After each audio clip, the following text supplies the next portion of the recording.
قال النبي صلى الله عليه وسلم فضلت على الأنبياء بست أعطيت جوامع الكلم ونصرت بالرعب وأحلت لي الغنائم وجعلت لي الأرض مسجدا وطهورا وأرسلت إلى الخلق كافة وختم بي النبيون او كما قال علیہ الصلاۃ والسلام۔ میرے دوستو، یہ جو میں نے آپ حضرات کے سامنے پیغمبر صلی اللہ علیہ وسلم کے فرمان کی تلاوت کی، اللہ کے پاک پیغمبر سرکار دو عالم صلی اللہ علیہ وسلم کی ذات فرماتی ہیں کہ میرے رب نے مجھے تمام انبیاء پر 6 چیزوں کے اندر فضیلت عطا فرمائی۔ ان میں سے پہلی چیز اللہ کے پاک پیغمبر نے فرمائی اعطیت جوامع الکلم، کہ میرے رب نے مجھے جامع کلمات عطا فرمائے ہیں۔ علماء کرام نے لکھا ہے کہ جامع کلمات اسے کہا جاتا ہے، جامع الفاظ، جامع جملے وہ ہوتے ہیں کہ جس کے الفاظ تو بالکل مختصر ہوں لیکن معانی اور مفاہیم کا اس کے اندر سمندر چھپا ہوا ہو۔ جیسا کہ اللہ کے پاک پیغمبر کا ایک فرمان ہے انما الاعمال بالنیات، کہ اعمال کا دار و مدار نیتوں کے اوپر ہے۔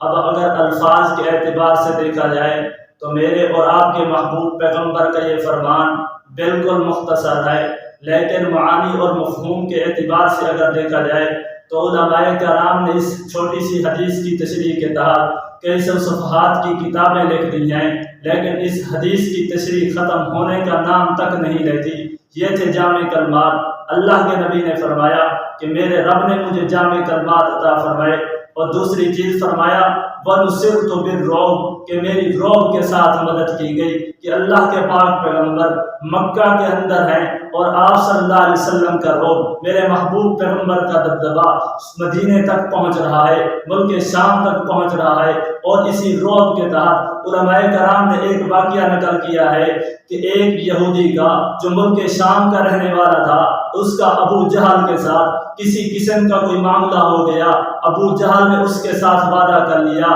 کہ یار میں نے فلاں چیز تجھ سے لی ہے، اس کی قیمت میں فلاں تاریخ کو آپ کو ادا کروں گا، میرے پاس آ جانا۔ جب تاریخ آ گئی، جب وقت آ گیا تو اس شخص نے وعدے کی خلاف ورزی کی، یعنی ابو جہل کے پاس جب وہ شخص آیا، ابو جہل نے وعدے کی خلاف ورزی کر لی۔ اب وہ شخص جب مکے کے اندر پہنچ آیا، ابو جہل کا گھر بھی تلاش کر لیا، ابو جہل نے وعدے کی خلاف ورزی بھی کر لی، تو وہ شخص دیوانے آدمی کی طرح گھوم رہا ہے، پھر رہا ہے، کیونکہ اس کو ضرورت تھی پیسے کی، اس کو ضرورت تھی اس چیز کی۔ تو بہرحال مکے کے چوک کے اندر دیکھا تو چند نوجوان اس آدمی کو مل گئے جو بیٹھے تھے، آگ جلے ہوئے تھے۔ وہ شخص چونکہ مجبور تھا تو ان کے پاس جاتا ہے اور جا کر کہتا ہے کہ بھائی ابو جہل نے میرے ساتھ یہ معاملہ کیا تھا اور وعدہ آ گیا ہے، تاریخ آ گئی ہے، ابو جہل نے اس کے کچھ پیسے دینے تھے، کوئی چیز اس سے خریدی ہوگی یا کوئی اور معاملہ کیا ہوگا۔ آخرکار ان نوجوانوں کے پاس وہ جاتا ہے کہ یار تم میری ابو جہل سے سفارش کر دو تاکہ ابو جہل آپ کی سفارش کی وجہ سے میرے پیسے دے دے، میری وہ قیمت ادا کر دے، میری وہ چیز یا واپس کر دے۔ تو ان لوگوں کو مذاق سوجا، ان لوگوں نے کہا بھائی ہم آپ کی سفارش ابو جہل سے تو کر دیں گے، لیکن پورے مکے کے اندر ابو جہل جس آدمی کی بات کی قدر کرتا ہے، ابو جہل کے ساتھ جس کی بہت اچھی بنتی ہے، وہ ایک ہی شخص ہے، لیکن وہ تیری سفارش نہیں کرے گا، تیری بات نہیں مانے گا کہ تیرے کہنے کی وجہ سے وہ تیرے ساتھ چلے اور ابو جہل سے وہ تیری سفارش کرائے۔ اس آدمی نے کہا نہیں تم مجھے بتاؤ تو صحیح وہ کون شخص ہے کہ جس کی ابو جہل بھی عزت کرتا ہے، ابو جہل جس کی بات کو ٹالے گا نہیں۔ تو ان لوگوں نے کہا کہ وہ ایک ہی شخص ہے کہ جس کا نام محمد ہے۔ حالانکہ حقیقت تو یہ تھی کہ ابو جہل محمد الرسول اللہ کا دشمن تھا، ابو جہل محمد الرسول اللہ کی بات کو تسلیم ہی نہیں کرتا تھا، لیکن وہ آدمی دیوانہ تھا۔ اللہ کے پاک پیغمبر کے پاس پہنچتا ہے، اللہ کے پاک پیغمبر کو کہتا ہے اے محمد مصطفیٰ، فلاں لوگوں نے کہا ہے کہ اگر تم میری سفارش کر دے ابو جہل سے، ابو جہل آپ کے سفارش کی وجہ سے، آپ کے کہنے کی وجہ سے میرے پیسے ادا کر دے گا یا پھر کوئی چیز میری لٹا دے گا، تو اللہ کے پاک پیغمبر کو تو پتہ چل گیا کہ اس نوجوان کے ساتھ مذاق کیا گیا ہے، اس کے ساتھ کسی نے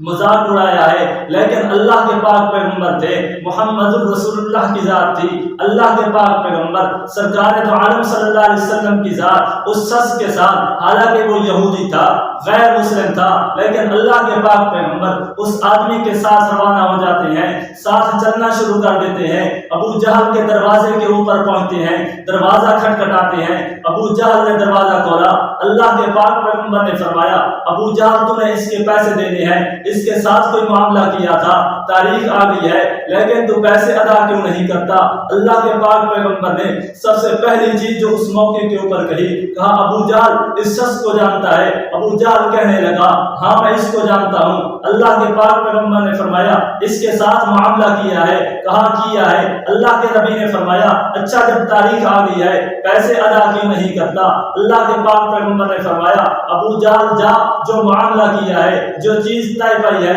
وہ چیز ادا کر دے یا اس کی قیمت ادا کر دے۔ تو ابو جہل گیا گھر سے اور جو قیمت بنتی تھی، جو پیسے بنتے تھے، وہ سارے کے سارے اس آدمی کو ادا کر دیے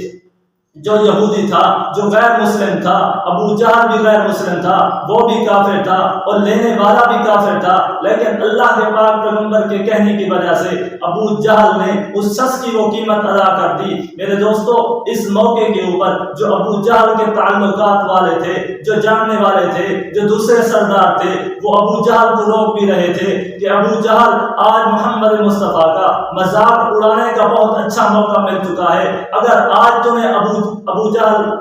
تو کہنے لگے آج اگر تم نے محمد مصطفیٰ کو رسوا کر دیا تو ہماری عزت بن جائے گی، ہمارا نام بن جائے گا، لیکن ابو جہل نے ان کی بات نہیں مانی۔ آخرکار جب اللہ کے پاک پیغمبر واپس چلے گئے، وہ آدمی بھی واپس چلا گیا، تو محبوب پیغمبر کے جانے کے بعد ابو جہل کے بعد جو اس کے دوست آئے تھے وہ کہنے لگے آج تو نے ہماری عزت نہیں کی، ہماری بات نہیں مانی، لیکن محمد کی بات کو مان لیا ہے۔ تو ابو جہل نے اس وقت جو جملے کہے، فرمایا تم لوگ جانتے نہیں ہو جس وقت اللہ کے پاک پیغمبر نے آمنہ کے در یتیم نے میرے گھر کا دروازہ کھٹکھٹایا، میں دروازہ کھول کے دیکھتا ہوں محمد رسول اللہ کی ذات بھی موجود ہے، لیکن اللہ کے پاک پیغمبر کے پاس دو شیر بھی موجود تھے، ایک دائیں طرف تھا دوسرا بائیں طرف تھا، اور وہ شیر مجھ سے کہہ رہے تھے کہ ابو جہل آج تک تم نے کملی والے محمد مصطفیٰ کا بہت مذاق اڑایا ہے، بہت ان کو بےعزت کیا ہے، لیکن یاد رکھ ابو جہل آج تک تو نے مذاق اڑایا، محمد مصطفیٰ کی عزت کو پامال کیا، لیکن اللہ کے پاک پیغمبر نے اس کو برداشت کر دیا، لیکن آج ہم شیر تجھ سے کہتے ہیں اگر آج بھی تو نے محمد مصطفیٰ کی عزت نہ کی، محمد رسول اللہ کی بات کو تسلیم نہ کیا، ہم تیری بوٹی نوچ لیں گے۔ تو اس لیے میں ان شیروں سے ڈر گیا تھا اور میں محمد مصطفیٰ کی بات ماننے کے اوپر مجبور ہو گیا تھا۔ تو میرے دوستو، یہی تھی وہ چیز، کہ محبوب پیغمبر کی روح کے ساتھ بھی مدد کی گئی۔